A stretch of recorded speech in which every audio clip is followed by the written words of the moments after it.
What's up, y'all? Welcome into another episode of Profit Picks. If you are new, we do always start by being transparent. Yesterday, 1 plus 1 did equal 2 on the under, but I added two other plays I like, and those didn't hit. So I can't get it right this past week. The days I put one play in and don't put the others hit. The one play doesn't. The day I put the more plays in, the one play hits, the others don't. So gotta get a little bit better. How you doing? I am doing okay, Skee. Trying to battle a little bit of a cold here the last 3 days since I got back from California, but we're doing good.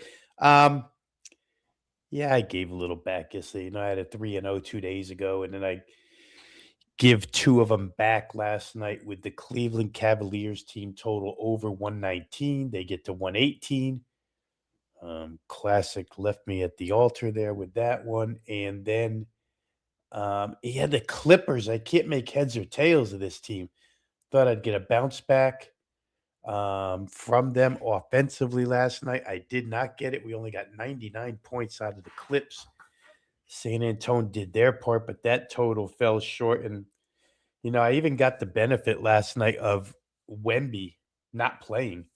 And I thought, man, Clippers can really score now. No Wemby in the middle, but Luke Cornett, a little too tough for the Clippers right now. So we didn't get there. All right, we'll get to today. And these games stink. I'm not gonna lie. It's not gonna be a normal show. I'm not willing to talk about what is it, 6 games, 15 points. I don't want to talk about it.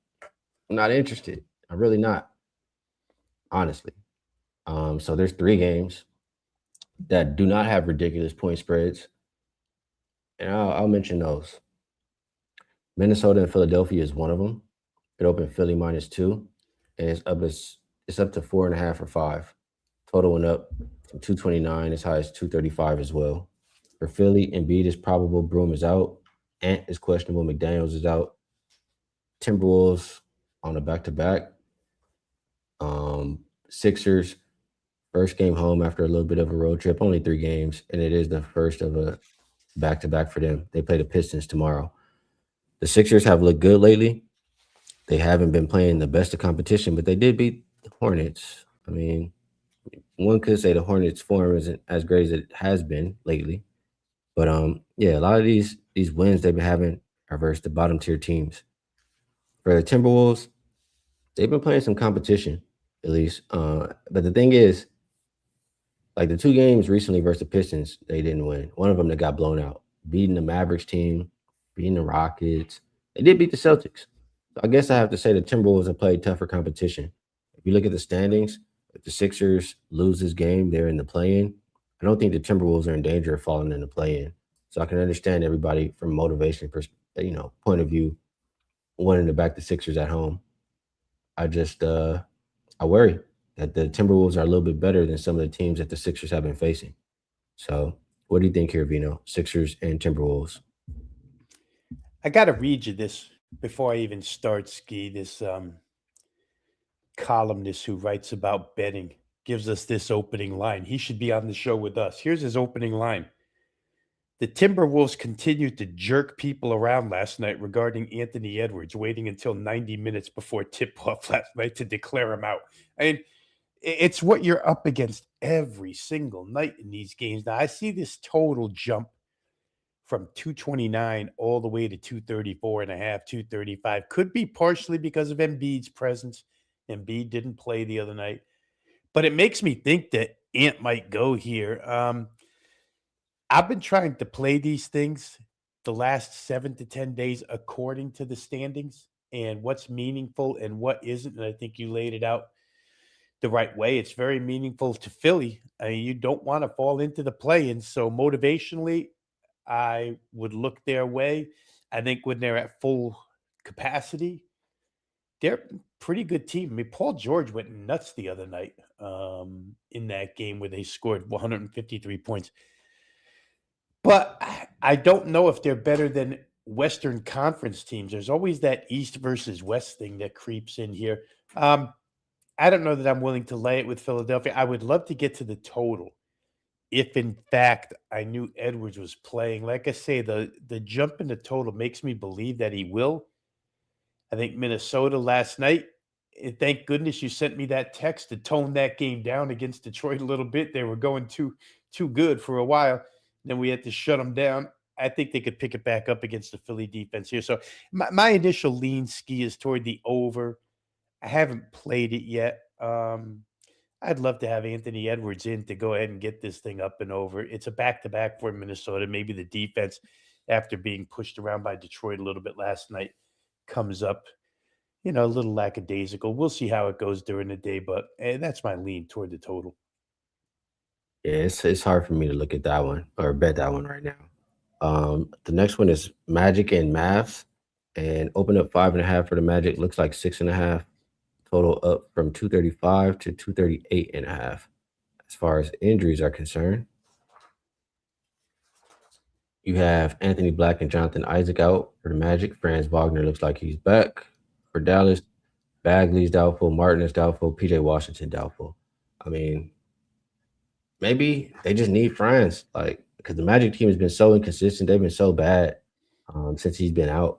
It's been hard to back them in any situation. Now you have them still fourth and six nights versus a Mavericks team with 2 days off. Now the Mavericks, I mean, they've been getting smoked. I mean, they did beat the Blazers 3 games ago, but outside of that, I mean, they haven't been able to do much good. It's hard for me to trust them, even though they have the rest advantage. I mean, Orlando definitely has more to play for. I'll pull up the standings one more time just to ninth spot, half a game behind the 10th, half a game. I'm sorry, half a game in front of the 10th, half a game behind the 8th, and 2 games behind the 7th, 2 games behind the 6th. They can still get out of the play-in. It's still possible. I like to think that, the effort is enough to get there to win this game by a little bit of a margin. What do you think, Vino? I agree, and I'd also like to think that they could get some stops.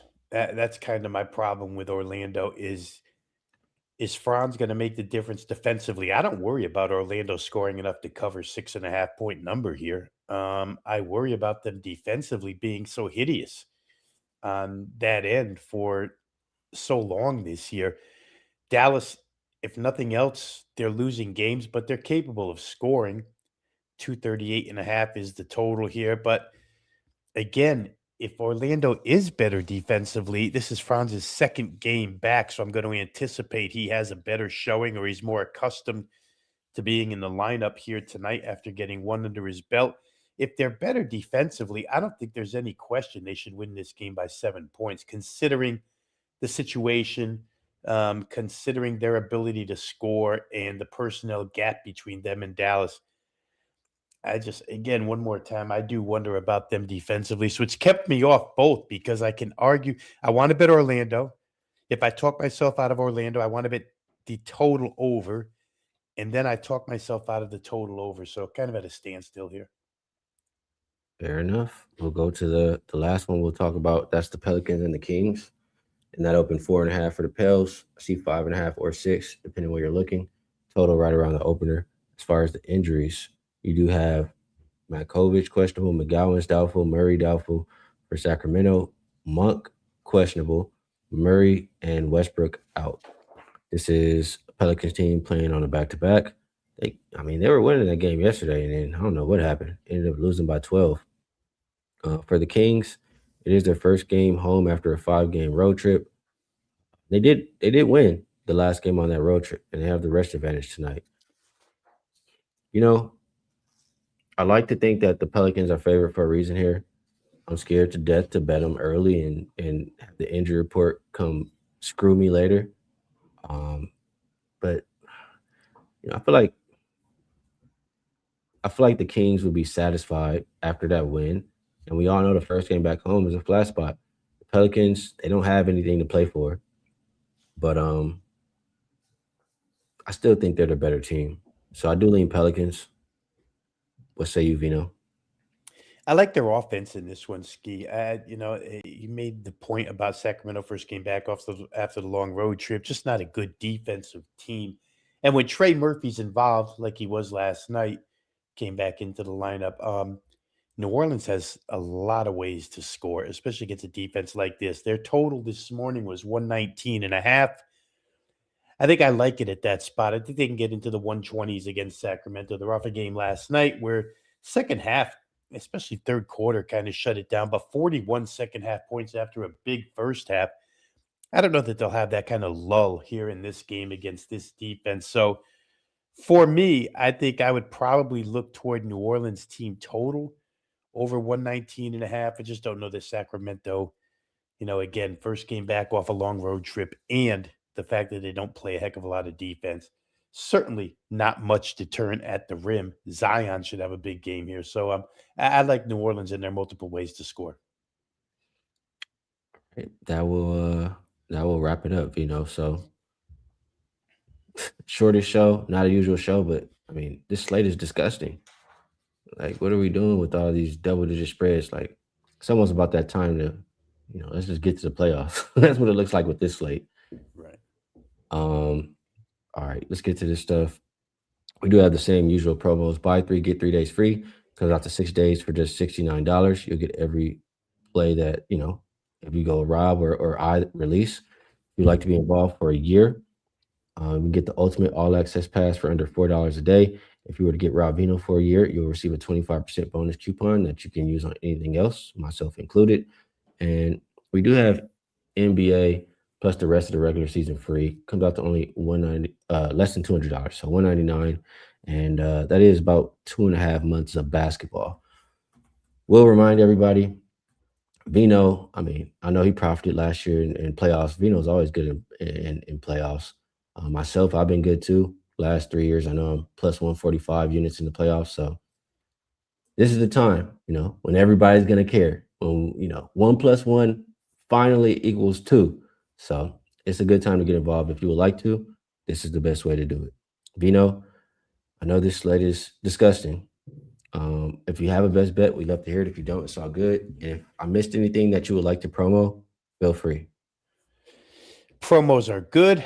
I'm just going to go to one of the disgusting games that we didn't talk about only because I played this game over the total. Toronto-Memphis number here is 233.5. Toronto's defense has sprung a leak as of late, giving up points all over the place, 119 plus in 4 of their last 5. Memphis certainly still capable of scoring points, even without Ty Jerome in this lineup. And certainly Toronto has scored better lately, and against this Memphis defense, which doesn't care. I thought the number was just a little bit light, Skee. That's why I played it. So I'm going to leave you with that as a best bet. Toronto, Memphis over 233.5. All right. Good stuff from Veno. I will not leave a best bet for today. But yeah, we'll get back to it next week. Veno, I always appreciate you taking the time, to cap these games with me. Chat, we appreciate you guys tapping in and sharing information and bringing the good vibes. Best of luck, everybody, on all your action, and we'll see you again on Monday.